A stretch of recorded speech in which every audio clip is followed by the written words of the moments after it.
Bonjour tout le monde, bienvenue sur notre chaîne de Kung Fu Company. Aujourd'hui, je suis rentrée de la Chine, de mon 1 mois de business trip en Chine. Alors, je suis partie 1 mois pour visiter les clients et fournisseurs. Je suis très contente de rentrer en France et j'ai remarqué beaucoup de choses pendant mon voyage en Chine et j'aimerais bien partager avec vous mes avis et mon expérience. Donc aujourd'hui, à travers cette vidéo, j'aimerais bien partager avec vous les stéréotypes que je pense qui n'est pas vrai et que j'ai remarqué pendant mon voyage en Chine.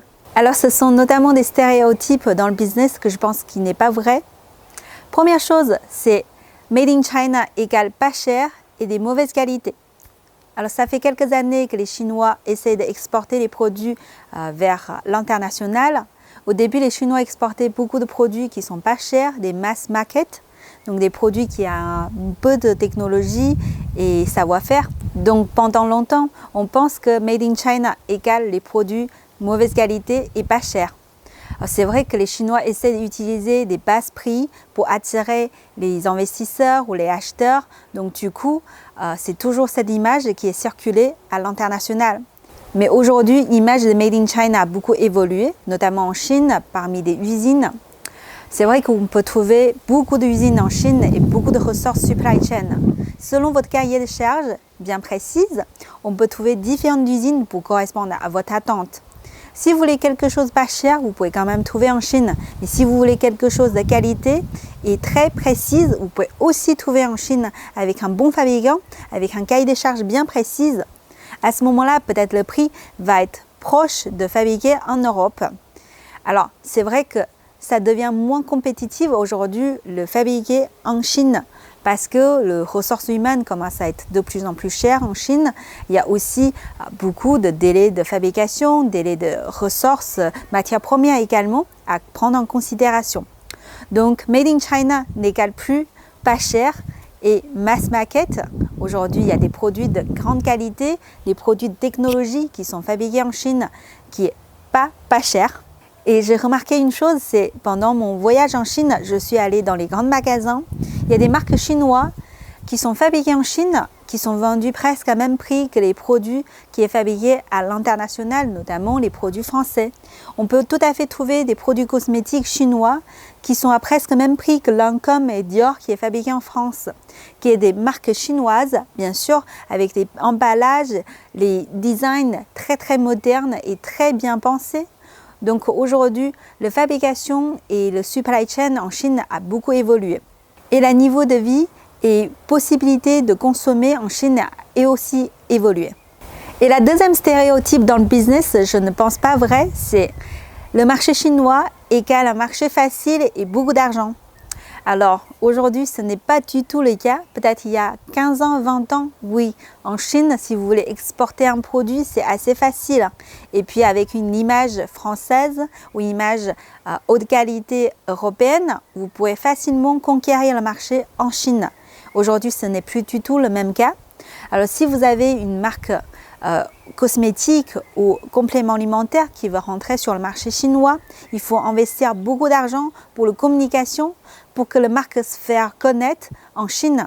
Même si vous avez une très grande réputation en Europe, ça ne veut pas garantir votre réussite en Chine. En Chine, souvent, on a besoin de beaucoup de communication pour que l'image de la marque soit reconnue par les Chinois. Donc peut-être vous êtes connu en France, mais vous n'êtes pas sûrement connu en Chine. Donc l'investissement initial sur les marketing et communication est nécessaire pour démarrer le marché. Donc le marché chinois, c'est bien sûr très grand et c'est immense, il y a beaucoup de potentiel. Mais un très grand investissement pour initialiser et démarrer le marché est très important pour commencer votre activité. Donc c'est pour ça, on va dire, le marché chinois n'égale pas l'argent facile à gagner. Et puis au-delà d'investissement dans la communication et marketing, la gestion c'est aussi très important. Le marché chinois est très complexe. Après au niveau de gestion logistique ou la gestion service après-vente et aussi comme le produit est conçu, le design, tout ça peut rendre en compte. Donc il y a beaucoup d'investissement qui doit être fait dès le début. Et le troisième stéréotype que je ne suis pas d'accord aujourd'hui, c'est beaucoup de gens disent, les Chinois disent toujours oui. Et c'est difficile de vraiment négocier et discuter avec les Chinois franchement sur un projet. Alors aujourd'hui, j'ai remarqué beaucoup de Chinois, surtout les jeunes entrepreneurs chinois, commencent à être de plus en plus, entre guillemets, européennes. Donc ils vont être de plus en plus francs et directs. Ils peuvent discuter les prix, les conditions facilement, directement avec les gens. Donc il y a beaucoup d'entrepreneurs chinois, des jeunes, sont déjà étudiés à l'étranger. Par exemple, ils sont allés à USA ou Australie ou France pour étudier. Donc ils connaissaient très bien la culture internationale. Donc ils peuvent parler aussi la langue internationale, anglais, facilement et bien. Donc ce n'est plus comme avant. C'est des personnes un peu âgées et puis ils vont toujours utiliser un traducteur pour pouvoir discuter et négocier avec vous. Aujourd'hui, il y a pas mal de Chinois qui savent parler français, anglais, donc ils peuvent négocier facilement avec vous. Ils savent exactement ce qu'ils veulent, donc ils vont dire non assez facilement, pas comme avant. Donc je pense qu'une négociation plus directe et plus franche avec les Chinois, c'est très important pour avancer un projet. Donc c'est un stéréotype, je pense, qui n'est plus vrai aujourd'hui en Chine. On pense que les Chinois sont très réservés, ils n'osent pas dire non. Alors moi, pendant mon expérience et mes collaborations avec les Chinois, c'est vrai que les Chinois, ils ont souvent dit non par rapport à des projets. Donc voilà. Et j'espère qu'on peut vous aider sur vos projets pour exporter les produits vers la Chine ou importer les produits depuis la Chine. N'hésitez pas à nous contacter. Nous sommes une société de Kung Fu Company qui s'est située à Lyon. Donc on voyage beaucoup en Chine et on accompagne beaucoup de sociétés européennes pour leur expérience à exporter les produits ou travailler avec la Chine. N'hésitez pas à liker notre vidéo et abonner. Et à très bientôt sur notre chaîne de Kung Fu Company. Au revoir.